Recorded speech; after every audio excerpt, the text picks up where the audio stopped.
The Rant Network with Stuart Gisgell and David Solomon. Every Monday, Wednesday, Friday, noon Eastern. We think about it, we rant about it. Listen to us live on Facebook. Good afternoon, everyone, and it is Hump Day. It's Wednesday. It's the middle of the week. I'm hoping that you're surviving this wonderful week. And I'm David Solomon, flying solo today. My friend Stuart Brisgell is unable to join us today, but we'll be back here on Friday. And so, folks, when Stuart is not here, I usually tend to talk about stuff that is, not up his alley in his realm. But this one, Stuart would have really loved.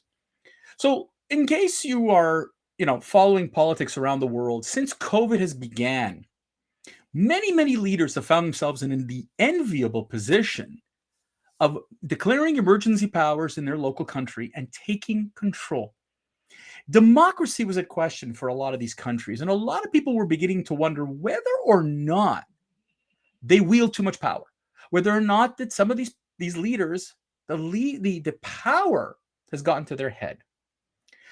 And the best example of that must be King Justin Trudeau. That's right, the King, the Prime Minister of Canada. I call him the King because, frankly, that's exactly how he's been acting since he got into power.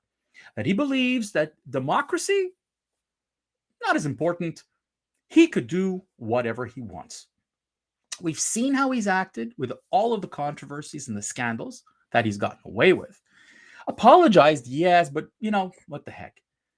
And then came COVID. And when COVID came, he decided to dissolve parliament and to run the country autocratically, claiming emergency powers, claiming the importance of it.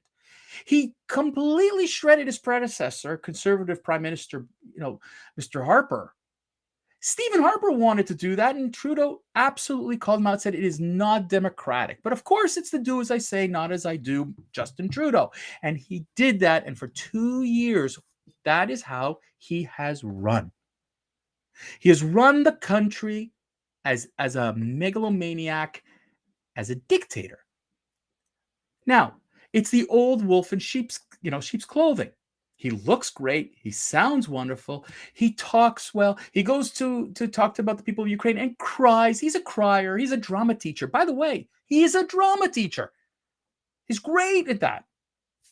But as a leader, he's terrible. In the most recent incident with the Freedom Convoy that came to Ottawa, Prime Minister Trudeau hid under his bed, told by the RCMP, there might be some violence. So he ran away and disappeared. And as we've seen in the last 4 weeks, by contrast, Vladimir Zelensky in Ukraine, how he acted as a leader, standing with his people, for his people. And Justin Trudeau doesn't really care about his people. That's right, his people. Because that's how monarchs like to talk.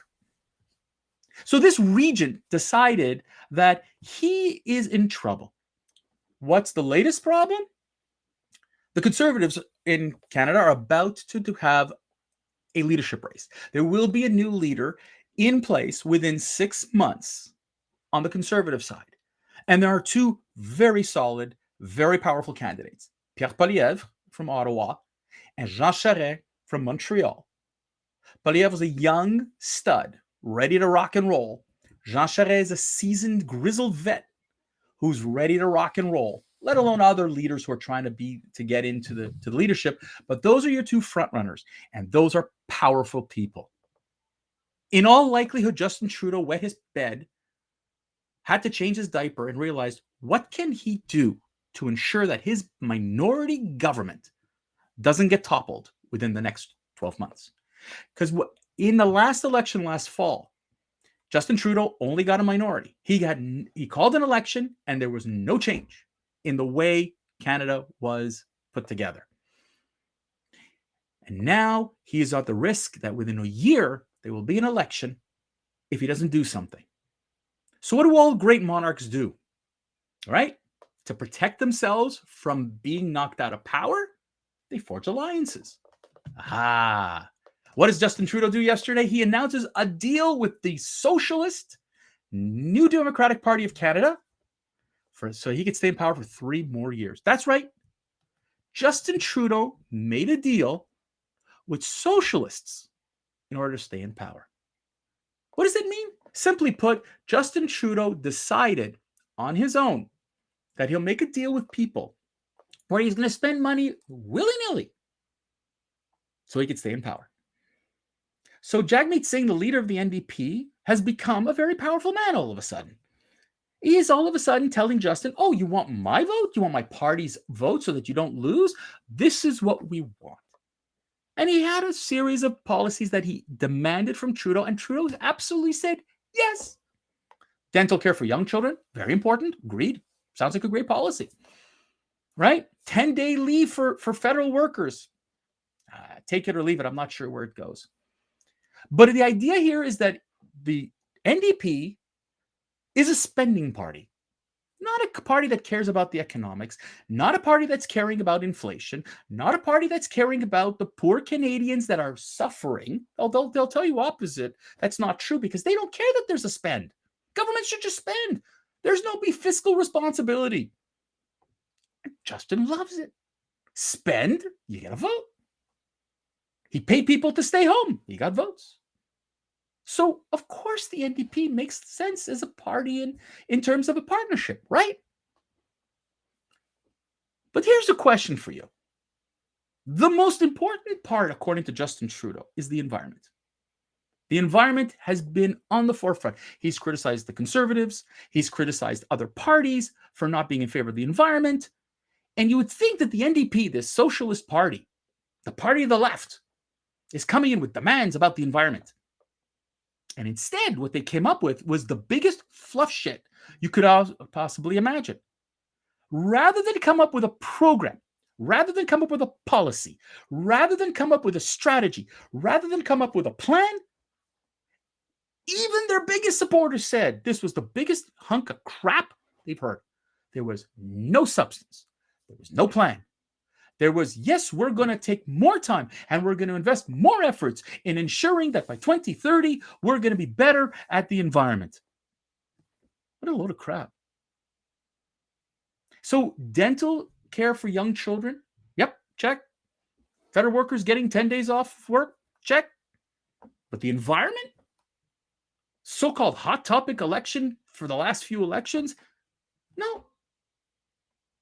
Trudeau didn't push for it like he said he should have. Jagmeet Singh didn't push for it. So again, this so-called coalition is a bunch of garbage. Garbage. Now, when you look at the incredible things, I mean, I love it when the media calls out this bullshit. Here's an example. Deal is little more than congealed fog with a slimy aftertaste. The deal involves virtually no measurement or enforcement, just a horrid mass of jellified, feel-good rhetoric. This is the National Post. They love Justin. They couldn't wait for him to get elected. And look, even they're criticizing it. Power grab. Opposition parties, land-based liberals, and the NDP for deal. I mean, power grab. This is the message. Justin was looking for a way to stay in power. He got to his head. He loves this power. Almost monarch-like, almost regal way, almost, in an autocratic way. He basically told Canadians that in this last election, I don't really care about what you say. Now, you're going to tell me here, look, there are countries all over the world where when there's a minority government, you forge alliances, you create these type of things, and sometimes opposites attract. And sometimes, you make a deal with the devil. Canadians have voted in the last election and said to every one of those parties, we're not happy with what you're doing. And the one message that they told Justin, almost 70% of Canadians disagreed with what Justin Trudeau was doing, which was spending at an outrageous amount. Inflation is ridiculously high. Gas prices are through the roof. And there is no policy. There is no future planning. There is nothing there. Now, I know that this wasn't there in the last election. Inflation wasn't that rampant. Gas prices wasn't that rampant. But these are two examples of Canadians telling Justin Trudeau, you need to be smarter. And instead, he does this deal to protect his own assets. That's right. Just about Justin. Not about you, not about me as Canadians. And the scary part, folks, is that countries like Canada in different parts of the world are watching Canada and saying, how do we change the voting rules? How can we amend the voting rules and still look democratic? It won't work in the United States. Two-party system, I get it. But when you look at countries like the UK, France, Germany, other countries in Western Europe that are going through the elections, they are looking at Canada and saying, how could we do that? How can I modify it so that I could stay in power longer? See, it's not only Vladimir Putin who didn't care about the people and just overtly changed the rules. These egomaniac, power-hungry, king-like individuals, these politicians want to stay in power forever. And they've changed the rules. They poo-poo in the United States. Look, the voting laws, when you make it stricter, the other side wants to make it looser. Do you know that the Liberal Party doesn't really care if you're a Canadian or not when it comes up to a local riding? They don't care. It's happening in my riding. The person who's our MP here was voted in by people who don't live here and aren't even Canadian. Liberal Party of Canada wants you to make sure that they stay in power in perpetuity. That's their game plan. So other countries are watching Justin as he's in action. Other countries are watching King Justin and how he's acting and saying, how can they do it there? But as Canadians, the only thing we could do is vote. But right now, Justin made a deal and he put our vote on hold until 2025. We are going to be in debt to our necks. We are going to be in serious trouble. And we're going to have to pay for it for generations so that Justin can finish 10 years of being King Justin in Canada. That's the sickening part of it. We have nothing to do. We can't do anything. We can't rebel. I mean, look what happened in Ottawa when you bring a freedom convoy. He declares emergency act. It's the threat. It's the threat to the monarchy. The Conservatives are freaking out. The Bloc Québécois, yes, separatist party, is freaking out. This isn't democracy. Only the Green Party of Canada is applauding it because, yay, we're going to get more spending, more socialist spending, because we really don't care about how much that hurts Canadians. That's right. You and I are going to pay for this for a long time because Justin wants to stay in power.